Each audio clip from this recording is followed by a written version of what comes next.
I also think that we're using human rationale to kind of understand the mind of God. Totally. Which is absolutely impossible. Yeah. Okay. And we all appeal to mystery at some point. Yeah. What a coincidence that that's also something that's backed by the laws of physics and dimensionality. We cannot understand higher dimensional truths. Sure. We can't fully understand. We could theorize about them. We could speculate on them. We could do equations that kind of foreshadow them or whatnot.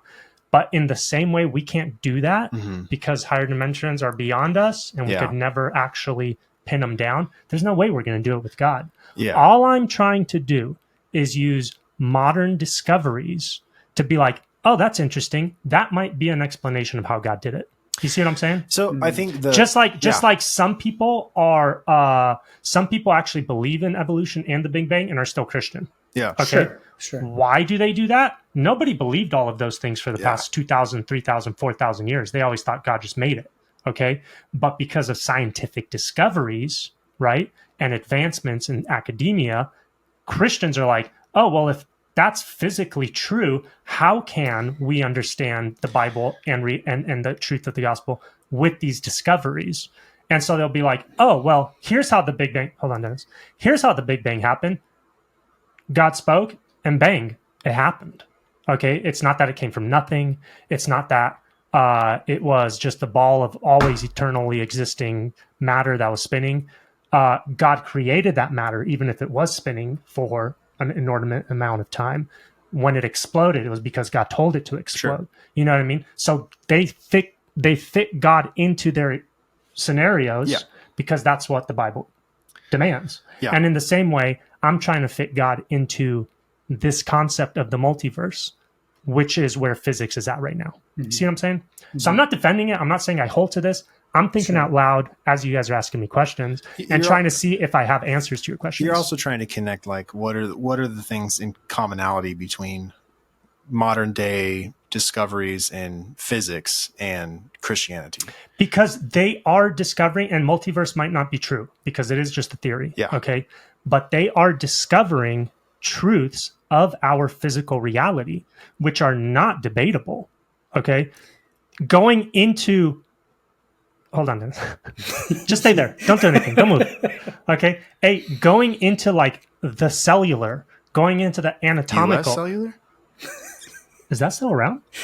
Actually, I don't know. I don't know. That's a good question. Sorry. Okay, but going into the cellular level, the anatomical level, going into the neutrons, into the proton, they just keep going smaller and smaller and smaller, and they are discovering factually, like there's not really a lot of argument to be had, even by conspiracy theorists like Dunham, but they're discovering the intricacies and the frameworks of reality. Okay, so how can, as Christians, us not be like, oh, well, how does the Bible speak to that? And how does God speak to that? And how does this fit into Jesus? I'm just trying to make sense of what they're figuring out about reality. You see what I'm saying? Sure. Go ahead, Dennis. Hold on, Dennis. Or you go, Dennis, and then I got my question. Okay, don't forget. I won't. So you said something interesting earlier, Ben, though. You said that as time goes by, as we get more wise, I guess, right, in technology, and we're discovering new things. Discover more, yeah. But when it comes to creation, though, wouldn't you agree that people that lived, towards Noah's time and before, like, would know way more about creation than we do now? Bro.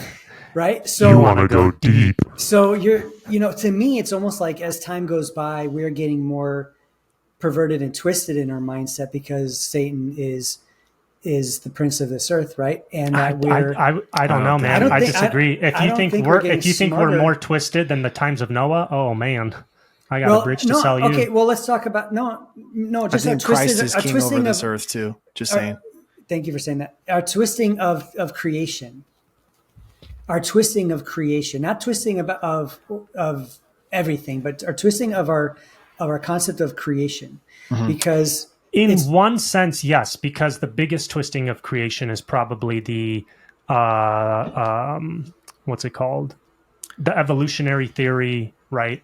That's Darwinian one of evolution. Darwinian evolution. Yeah. Not microevolution. Adaptational evolution. What's the big one? What's the big? Not microevolution, but the big one. Macro. It's okay. I knew. I was like, is he really not? 2.6? I was going to say macro, but I'm like, is he not catching it? 2.6%. Pay me. It's 2.6% sugar.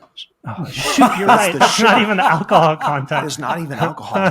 Oh man.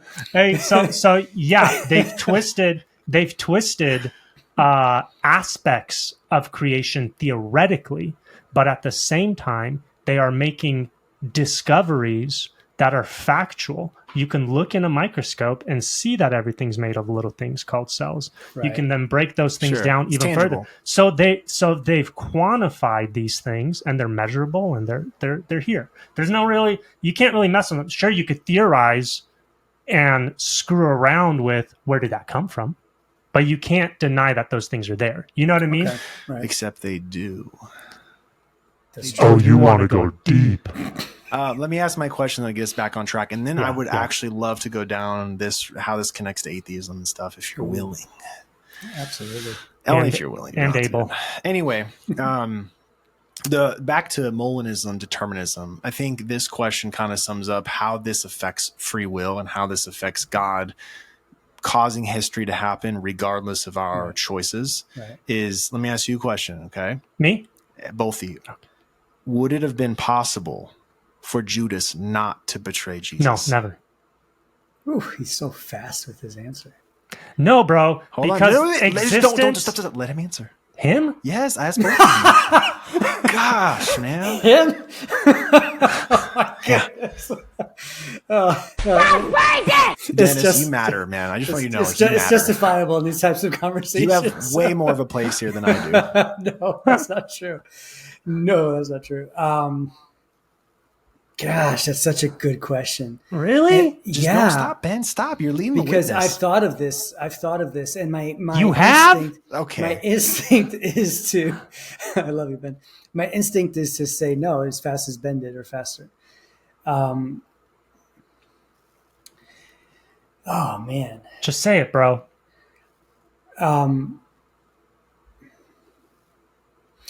Okay. I see this world as being constantly, wrong, always, constantly. He was waiting for that. He was just waiting. No matter what you said, that was coming out. You could have said potato, and he would have hit that button, dude. I wish I did that. I'm sorry. I was like even looking down, like in deep thought. And he was just so deep. He's like, I don't care what he says. Okay, see? And that was meant to happen. So God made that happen. Did God make me? That was determined. He determined you to do that. Wow. Do it, so Ben. it's a great example of that was so sacrilegious, bro. What? It's okay. Go ahead. Bro, I think we got to stand. You got to stand. I think we live in a deep, dark.